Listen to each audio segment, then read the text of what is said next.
ഇതാരൊക്കെ ഇത്?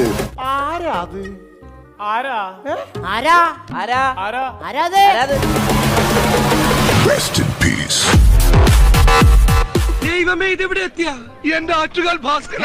അങ്ങനെ ഒരു ദൈവം ഇല്ല. ഇത്തരം സന്ദർഭങ്ങളിൽ ഇല്ലാത്ത ദൈവത്തെ വരെ വിളിച്ചു പോകും. എവിടെ പോവാ? ഇതിനപ്പുറം കടന്നാൽ വരെ വിട്ടു പോന്നൂലേ. നീ അങ്ങോട്ടാണ് തള്ളിക്കറി വരുന്നത്, അങ്ങോട്ട് ഇറങ്ങിക്കടാ.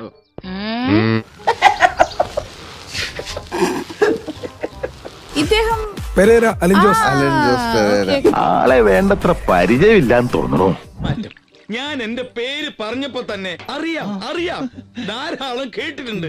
മച്ചാന്റെ പേര്? എന്റെ പേര് അഭിലാഷ്. അഭിലാഷ്. അപ്പം രണ്ടുപേരും എന്തെങ്കിലും പ്രിപ്പയർ ചെയ്തിട്ടുണ്ടോ? ആ, ചെറുതായിട്ട് ഞങ്ങളൊരു ചെറിയ സ്കിറ്റ് പ്ലാൻ ചെയ്തിട്ടുണ്ട് ഞങ്ങളത്.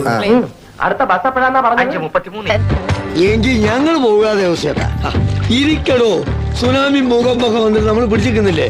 ഡാൻസ് കളിക്കില്ല, റിവ്യൂ പറയുമ്പോ എന്നുള്ളൊരു എല്ലാവരോടും പറഞ്ഞൊരു കാര്യം. അപ്പൊ ഒന്ന് കാണട്ടെ. പഞ്ചായത്ത് ജെട്ടി, ഗംഭീരമായ ജെട്ടി. പണ്ടാരാണ്ടോ പറഞ്ഞ പോലെയാ നിന്റെ കാര്യം. എന്തിനാണപ്പാ എന്നെ തല്ലണ? ഞാൻ ഏതായാലും ഗുണം പിടിക്കില്ല. കഴിഞ്ഞിട്ട് കുറച്ചേരായി. ഭയങ്കര യുണീക്ക് ആയിട്ടുള്ള മൂവി റിവ്യൂയിങ് സ്റ്റൈൽ തന്നെ. സാർ സീരിയസ് ആയിട്ട് പറഞ്ഞാണോ അല്ലെങ്കിൽ നമ്മള് പുതിയതാണോ? എന്ത് തോന്നി കേട്ടിട്ട്? പുതിയ പോലെ തന്നെ ഈ എങ്ങനെയുണ്ടോ? എങ്ങനെ ഉണ്ടാളിയാ? ഗംഭീരമായിരുന്നു. Thank you. അതരയാണെങ്കിൽ 3/4 രണ്ടിനെ സഹിക്കേണ്ടത് ഞാനും.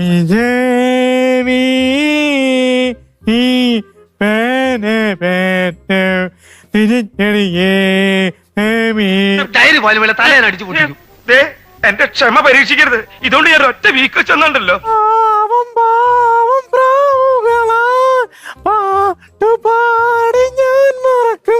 എടാ, നിന്റെ അടുത്തല്ലേ മേലെ പാട്ട് പാടരുതെന്ന് ഞാൻ പറഞ്ഞത്. ഇനി തൊള്ള പറഞ്ഞ അണ്ണാക്കി പെയിന്റ് ഞാൻ കുറിക്കുഴിക്ക് പറഞ്ഞേക്കാം. അല്ല, എനിക്ക് മനസ്സിലാകാണ്ട് ചോദിക്കണം. ഇവന്മാരുടെ തലക്കൊക്കെ പ്രാന്താണ്. ഇവരുടെ താളത്തിൽ തുള്ളാൻ നിങ്ങളുടെ തലക്കെന്താ വട്ടുണ്ടാ?